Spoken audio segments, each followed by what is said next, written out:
Сәлеметсіздер ме балалар, бізде бүгін 68-ші сабақ. Амоним дегеніміз не? Алдымен балалар, біздің каналымызға тіркеліп, лайк және қоңырау басуды ұмытпаңыздар.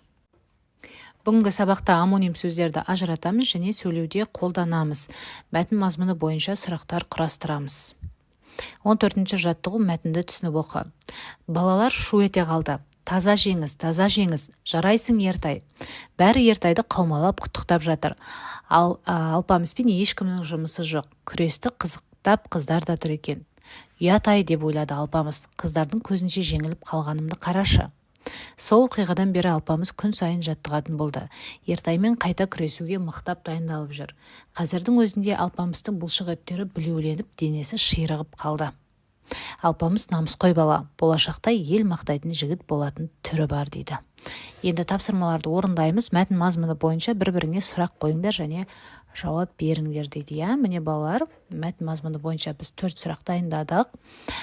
Бәрі Ертайды не үшін құттықтап жатыр дедік. Себебі Ертай күресте Алпамысты жеңіп кетті.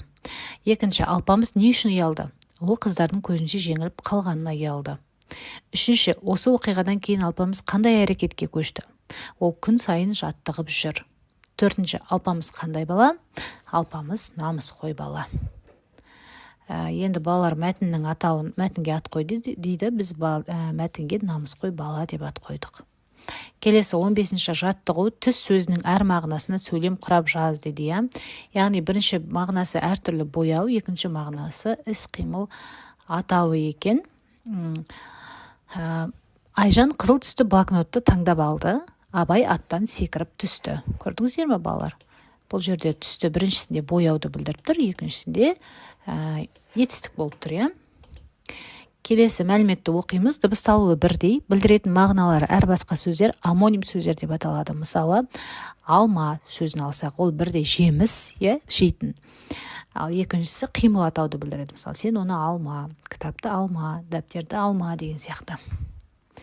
16-шы жаттығу сөздердің мағынасын түсіндір, олардың әрқайсысына 2 түрлі мағынаны білдіретіндей сөйлемдер құра дейді.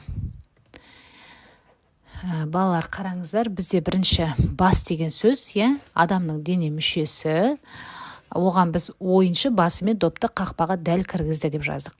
Екінші бас қимылды білдіретін сөз, сәуле есіктің тұтқасын төмен басты дедік. Келесі өкпе, ол адамның ағзасы. Адамның өкпесі сау болу үшін шылым шегуден аулақ болу керек. Екінші, өкпе реніш деген мағынаны білдіреді. Мысалы, әкем жолдасына өкпесін айтты деп жаздық. Келесі ат сөзі адамның есімі. Мысалы, Арнұр жаңадан келген сыныптасының атын ұмытып біраз тұрды. Келесі ат қимылды білдіреді. Аңшы заулап бара жатқан қоянды атып түсірді. Үшінші, ат ол жануар, әсет атымен ауылға қарай шаба жөнелді дедік. Келесі жүз сөзі, бұл жерде жүз адамның келбеті, яғни кейде адамның жүзі ішкі сезімдерін аңғартады дейді. Жүз, екінші ол қимылды білдіреді. Балықтар тоғанда жүзіп жүр. Үшінші, жүз ол санды білдіреді. Әсел дүкеншіден 100 теңгеге сағыз сатып алды дедік. Келесі 17-ші жаттығу көркем жазып, қарамен жазылған сөздердің мағынасын түсіндір дейді. Дүкеннен біз іздедік, біз балалар. Бұл жолдарды дәптерімізге әдемілеп жазып аламыз, сосын біз сөзінің мағынасын жазайық. Бірінші мағынасы жіктеу есімдігінің бірінші жағының көпше түрі, ал екінші мағынасы ол тері, былғары, ағаш бұйымдарды тесіп, тігуге, өрнек салуға арналған ұшы өткір құрал екен. Шығармашылық үзіліс 18-ші жаттығу ойлан тап. Мұз айдында 7 бала асыр сап жүр сырғанап. Сырғанамай 2 бала жағалауда тұр қара. Енді осы бар баланың санын айтсаң жарадың дейді Сұлтан Қалиұлы. Балалар санаймыз, мұз айдында 7 бала жүр, ал жағалауда 2 бала тұр. Демек барлығын қоссақ бізде 9 бала болады жауабы. Енді қарамен жазылған сөздің амонимін тап дейді. Қара, яғни ол көру, назар аудару деген сөз деген мағына білдіреді.